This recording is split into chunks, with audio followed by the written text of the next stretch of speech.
All right, we got a nice long one from Michael Kulig From VIP. From VIP, so thank you for being VIP. Why is it that companies' brands such as Never Summer and Mervyn, so Mervyn being GNU Lip Tech, seem to have such a strong following as compared to K2, Solomon, and Razi? From what I've seen and ridden, they are better quality and seem to ride better than the American-made brands. Yet people still seem to look at them as ski brands. Wouldn't you think that all the years of research and development building skis would give them an edge over younger, cool brands? I wouldn't call Never Summer cool. I wouldn't call Never Summer cool either, but plenty of people that wear tap out would. So, for clarification purposes, because I'm just animal retentive like this, I guess. Remember, Mervin's been around for a very long time as well, so they're not really younger compared to any of these other brands, but it's marketing. It is all marketing, and Never Summer does a really good job with their marketing for people that aren't snowboarders for the most part. Well, let's look at it this way. If you want to equate their marketing, look at it to the marketing of Donald Trump. Yeah. That is the best way to describe their marketing. That they go for that slightly undereducated or person that has their head in their sand to believe that it is this hype that because the board is made in America, it's better quality than anything else, even though non-generational labor. Let's see, they don't do a final finish on their boards like they do over in other factories, especially overseas. You notice that way more in Europe than you do in China, but China still does a decent job depending which factory you go to. Yeah. So you see that. You have the belief that it's creating American labor jobs, and that goes back to the end of World War II and like the rise of industrialization and how we were putting the output of that, and it's everyone wants to be like, I'm blue collar and I go to work and I do this, and it's like, if you've ever worked in a snowboard factory, you know how shitty that is. Yeah. It's not a fun, especially because you've done it, but that's what it is. It's a belief in this. I mean, Mervyn boards have a really rough finish when they show up, and you're like, this thing looks like it needs to go over a finishing belt. Yeah, absolutely. We like some Mervyn stuff. Well, actually, a lot of Mervyn stuff lately has been fantastic. So it rides great. It's because they brought camber back. That's part of it. But even some of their rocker stuff, I've been having a ton of fun on a lot of it. But it's so much of it is just the marketing, who they figured out how to market to. And Mervyn is just as big a culprit as anybody else. And there's even some binding companies, like Union's another one of those examples, where Unions were really not very good there for a while. Like they were constantly breaking. Like they convinced screws backing out. They convinced people that 60 days in a binding, if it didn't break in 60 days, that it was good. They convinced people of that when bindings should last you 200 days. Pretty easily. I put 500 days on a set of K2 Indies. Right. And so the only thing that broke was one toe ratchet that I slammed into a rock. So getting 100 days out of a binding should be normal. Just normal. Not like something to market about. Just normal. But Union figured out how to convince people that their bindings were just more durable than everybody else's. Without any reason to be able to convince them of that. Their marketing department's fantastic. Same thing with Mervyn, with Magnetraction. The entire industry has to talk about some sort of extra side cut grip almost. Almost the entire industry has to talk about that because of Magnetraction, because of what Mervyn did with Magnetraction. Which the first generation Magnetraction was garbage. It was not good. It was not fun to ride. No. It locked in and stayed locked in. The newest generation that they have is way more mellow. Yeah, it's more mellow, and they figured out that and less contact points. Yeah, and they taper it where it's more aggressive between the feet and mellower outside the feet. So they figured it out, and it made a world of difference. Like I basically refused to ride it. I took like 4 turns on a T-Rice back in like 2010, I think, and hated it. Like, you got into a turn, and it was awful. Like, I owned a LibTech Dark Series with Magnetraction from the limited release of, I think it was 100. Mm-hmm. I owned that right when it first came out. I don't know how I got it, but I ended up with it when I lived in Washington.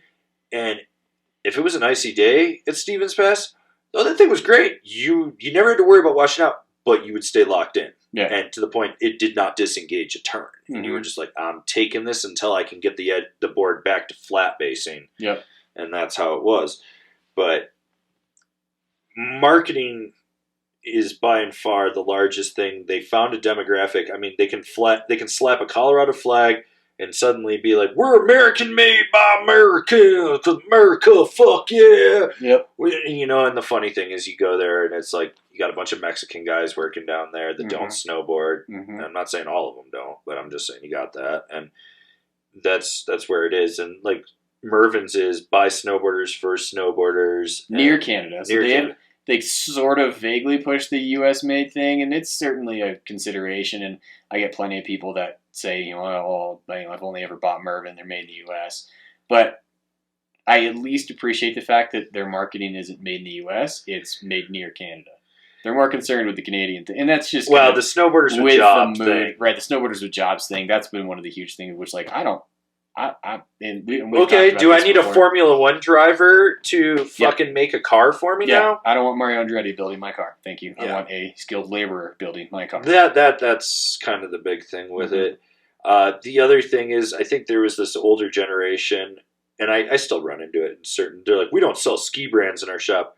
Okay, so you just miss a whole demographic. Well, that one always gets me. So, like, in our shop, we carry... See if I can do this quickly. Arbor, Burton, Capita, Jones, Rome, Ride. We used to carry K2. I'll still list K2 in there. Solomon, we used to carry Yes.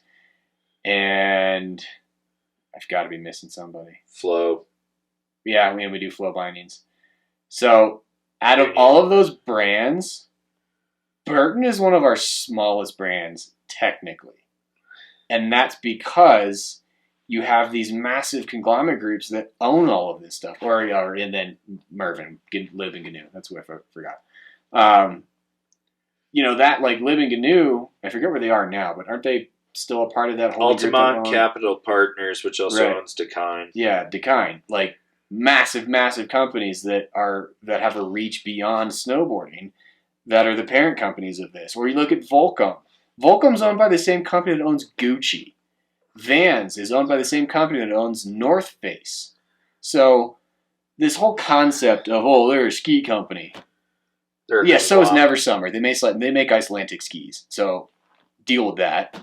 LibTech makes skis, period.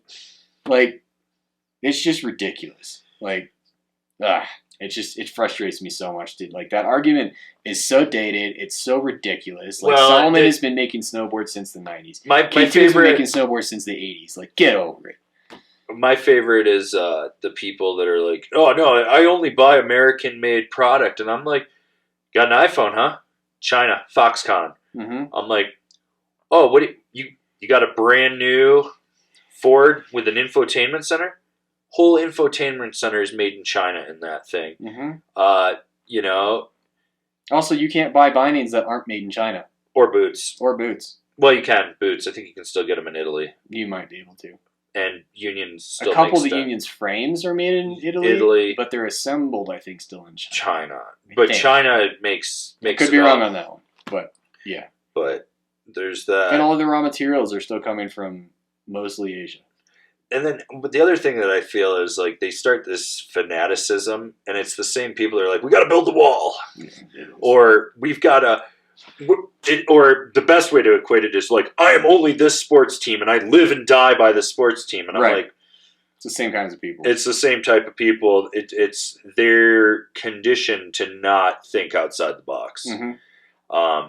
It's really funny. Like, what do you mean I should be riding camber? Go ride a cambered snowboard. Yeah, variety's good for you. Variety's good for you. You should learn how to ride everything. Like, I don't deny that reverse camber with camber underfoot, it has its place, and it does make things better, and certain boards ride better with it. Yeah. Like, but it's not the end all be all. Or my favorite is that new ad that Never Summer put out with them in the ice rink. Oh god, the ice rink. They're like, you realize that any board in that scenario would carve.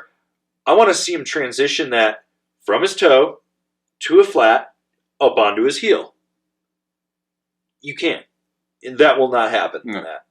So not to mention all that has to do with is how sharp your edges are. Yeah. It has nothing to do with the camera profile. Nothing. Edges. That's all that is. Edges.